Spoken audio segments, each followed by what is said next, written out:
Welcome to Life Planning 101, brought to you by Kennedy Financial Services of Eastland. Tune in every Monday morning at 8:30 on KATX and again on Saturday morning at 9 a.m. on KATX and KWBY as Angela Robinson joins Stace Gaddy to share important financial information to help you live life on purpose, insurance, investments, estate and tax planning, and much more. All covered now on Life Planning 101.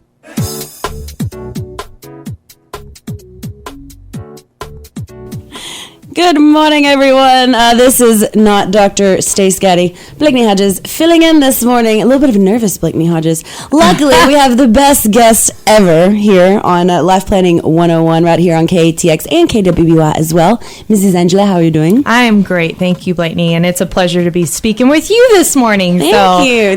This will be a lot of fun. You may be nervous, but I always think it's exciting when we got something new. And this is just great. And speaking of new, Kennedy Financial Services this morning is bringing you their newest advisor, and he's going to be talking to us today about the student debt trends, and it's going to be wonderful. But just to kind of make a little introduction, so you know who he is and what he's actually doing with us. We and a little bit on our firm itself. As everyone knows, we are a family firm. So, it's not only myself, but my dad's in business with us. He's actually the one that started what we do today. My brother is a chartered financial analyst. He does all of our investments, does money management, watches the economies all the time, tells us what is going on. And then my husband also works with us, Brett Robinson, another advisor, and his focus is really the insurance in the business, and does a great job with that. And then we recruited last year a young gentleman out of the northern state of Idaho, and he actually has been, I guess he tries to claim himself as a Texan, but we'll see. Us Texans know that even if you've been here 20 years, you're not a Texan. Yeah. So you can be a Texan, just not a native Texan. Sorry. That's right. So to be born into that. Yeah, but we are excited to have him. He was a graduate out of Tarleton. He came down here and he interned with us, and it's not often that you find someone with a brain like he has that wants to be in a small town, is family oriented, and then we have what we call our KFS culture, and that's basically doing things the cowboy way. Well, this gentleman worked through school by training horses, so he definitely knows a thing or two about the cowboy way, and we are just so honored to have him part of not only our business, but to have him part of our family. And it's going to be a great future that he's going to be able to share with us at Kennedy Financial Services. So really exciting. And one of the things that we're focusing on with Mr. Matt Irvin is his name, is he is going to come in and work with the younger generations. A lot of our clients have kids and grandkids that, are trying to get their feet on the right ground and be able to start off on a good path, And I always say, you've heard me say in the show before, 99% of our time is spent fixing mistakes, not avoiding them. Yeah. And so, he's going to try his best to change that way so that when they get to the point that they are at retirement, they aren't having to fix mistakes all the time. And so we're really excited. And one of the things he did just this last week is he wrote a incredible article about student debt. And I mean, when I read this, I was just absolutely amazed with some of this stuff. Now, just to kind of let you know, I did a little research over the weekend, just kind of looking at some things, and came across some numbers, and I thought we'd find this interesting. Everybody knows who Harvard University is, right? I would say so, yes. Oh, yeah. Okay. I'm pretty sure everybody's heard of them. Yeah. So in 1906, annual tuition was $600.50. For the year? Yes. Like for 2 semesters? For the year. And today that's an equivalent of $8,400. So you think about that, right? Yeah. But today the annual cost is $59,550. So it wasn't even just an inflation rate, to make up that difference, and that just kind of preludes to the growing problem that we're going to have. So when we come back, you don't want to miss Mr. Irvin talking about the student debt trend and 3 ways that he's going to tell you how to escape it.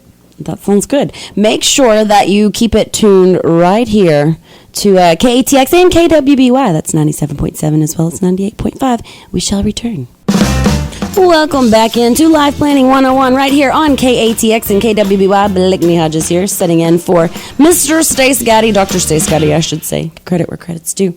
But we're back out here right now with Angela and Matt and ready to talk about some ways to escape the student debt trend, correct? That's right. Okay. And I'm basically gonna turn this over to Matt here in a second, because I tell you what, he wrote an article and gave it to us, and of course this is going to be published on our website. It's published on KWBYradio.com, KATXradio.com, and then you can always sign up for our newsletters to get them anytime, and just go to our website, Kennedy-financial.com, where we have a whole host of things that comes out weekly. So really good stuff. And Matt did the article this week, and he talked about, the first paragraph I read was about retirement. And I thought, what is this? Because I knew he was supposed to be writing on student loans. And there is this growing trend in the United States that people that are hitting 65 and older have student loans, and a lot of them. So, Matt, can you kind of speak to that? Tell us what's going on with that. Well, it's kind of a scary thing, because some people are going to school later in life and carrying that student debt into retirement. Some people are trying to help their children out or grandchildren out, and some people have just taken student loans and chosen the slow path to get them repaid, and so they're carrying that debt into retirement. It's really affecting things. It can affect your Social Security check. They can take about 15% of that check and withhold it, or any tax refund that you might be entitled to. The government's going to withhold that, because they are going to get their government student loans paid back one way or the other. That's crazy. So, here's one debt that you can't just go and file bankruptcy and try to get rid of. I mean, you've actually got the government being able to stick their hands and get in your earnings. Yeah, get what's owed for you. So, that is a scary debt. And I was just looking at these numbers, just to share some of these. This is something that is a ballooned problem. Okay, in 2005 there was $2.8 billion in debt with age 65 year old and older. Today, that's $18.2 billion. That is a huge climb. Mm-hmm. And I'm sorry, and that was in 2013. So I guess we've got 3 years on top of that. That was 8 years in that climb. So I think that's very important to be able to see. And I know you did some research, Matt, talking about, particularly, you got the kids that, go to school and they start getting all this debt, and then they don't even finish school. So, what is the impact there? What are you seeing with the numbers and everything? Well, unfortunately, it's more than half. The statistics I found was 59% of the student debt is held by people that don't finish school. They may get in for a year, take out the student loans they need, to the school that they like. It's fun to go, and then they figure out that school is still school. You do have to study. You do have to keep your grades up, and they decide it's not quite for them. And school is not for everybody, but that may be something you want to address prior to taking out a large loan to go. Yeah, and I think that number was 59% of these loans are people that hadn't finished school. 59%. It's over half of them. Mm-hmm. That's a big number. So, one of the things that it kind of fell in my lap over the weekend, or I say over the weekend on Friday, I was reading out the New York Times, and it was an article called "Don't Send Your Kids to College, at least not yet." And I thought this was interesting, because in this article, it wasn't just people being scared of, their kid not wanting to finish college or anything else. This is actually some deans of some very renowned schools, and it's a growing trend. For instance, Bill Fitzsimmons, he's the Harvard's undergraduate admissions dean, Stanford's undergraduate admissions dean, Princeton, Tufts, University of North Carolina. I mean, these are some pronounced, schools, and here we are, and they've got an issue with people actually coming in. They say, no, we want you to go take a year off of school. Yeah, pretty phenomenal. So I was blown away, just by reading what you had gotten some information on, and then hearing that, and I thought, hey, this is a real thing that people need to be paying attention to, is taking a step back and really focusing on what is important for my children and not rushing them into something. And another thing I noticed is, we're not talking little numbers, even though tuition, and I can even claim to this because I went back for some graduate classes here, what was that, 2 years ago, I guess. And I can claim to this that, the tuition itself is not the major expense. Somehow kids are graduating and they've got $31,000 on average in student debt levels. and that was in 2013. After like a 4-year degree. Yeah, after a 4-year degree. Okay, so how are they getting there? What's causing that? What do you see, Matt? Well, there's a few things. The tuition's going up. It's raising about 3.4% a year over the last 10 years, and that's a per year deal. The expenses that children are having in school, extra going out expenses, living expenses, food, fun, books, the necessities. So they're taking out loans for all of that. And they're taking out loans for everything. To pay bills and Yeah. such, like to pay their utilities Just to live, and stuff. Yeah. right? Wow. Yeah, that's big, and I think that's something that shouldn't be overlooked, because we think about, sending our kids to school, and as an advisor, we hear the opposite end a lot. You're talking with grandparents and parents that always want it better for their kids than what they had.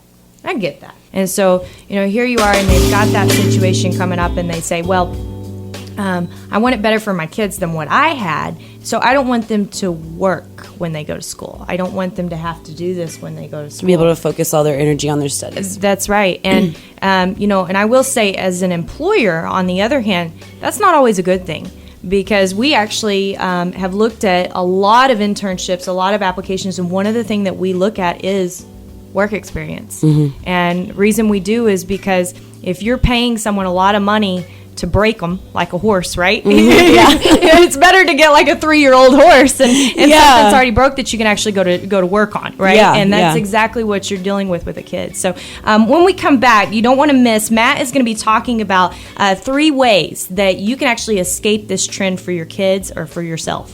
We will be right back after a quick word from our sponsors right here, Life Planning 101. Welcome back into Life Planning 101 right here on KATX and KWBY. I'm your host, Ms. Blakeney Hodges, stepping in for Dr. Stace Gaddy, and continuing to be joined, I should say. We're not just kicking off the show. Ms. Angela and Matt. Yes, thank you, Blakeney. And we're here today talking about, escaping this student debt trend, which is surmounting. You've got the average student graduating with $31,000 in debt. And that was back in 2013. And Matt just told us in the last segment about, a growing inflation number. So who knows what that amount is going to be today, if you actually get another source for that.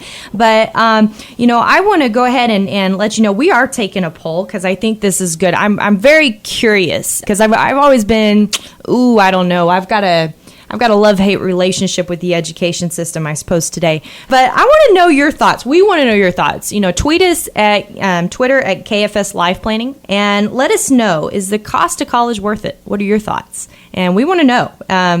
This is it's a differing world. There's lots of things going on. Like I mentioned before the half, what we want to see is experience. We don't want to just see somebody with a piece of paper. Mm-hmm. Back to, we've got people in our office today that, their degrees have nothing to do with finance, and they're working on being an advisor. So I think that's, it's just a misconception in a lot of ways. So we're curious. What do you think? Tweet us at KFS Life Planning. Is the cost of college worth it? And make sure you pay attention. We're going to be doing some trivia at the end of this little segment. But let's get back to our very own advisor at Kennedy Financial Services, Mr. Matt Irvin, and let us know, what are these 3 things that people that are going to college or need to go to college can do to not follow this trend of massive student debt when they graduate? Well, the first thing we want to always try to do is plan ahead. And if we can do that, it definitely helps. So we want to try to take advantage of any 529 or college savings plans that are out there. Even there's some prepaid tuition plans that can help fight that increasing inflation. And by doing that, you may not pay for all your college, may not pay for all your school, but you can sure help. And planning ahead is always the absolute best thing you can do. Right. And I know I was reading some information about your FAFSA, filling out your FAFSA, which is, some aid that's out there to give you money, and then scholarships, and how much money was actually left on the table with that. Well, what we read was $2.7 billion was left on the table with your FAFSA.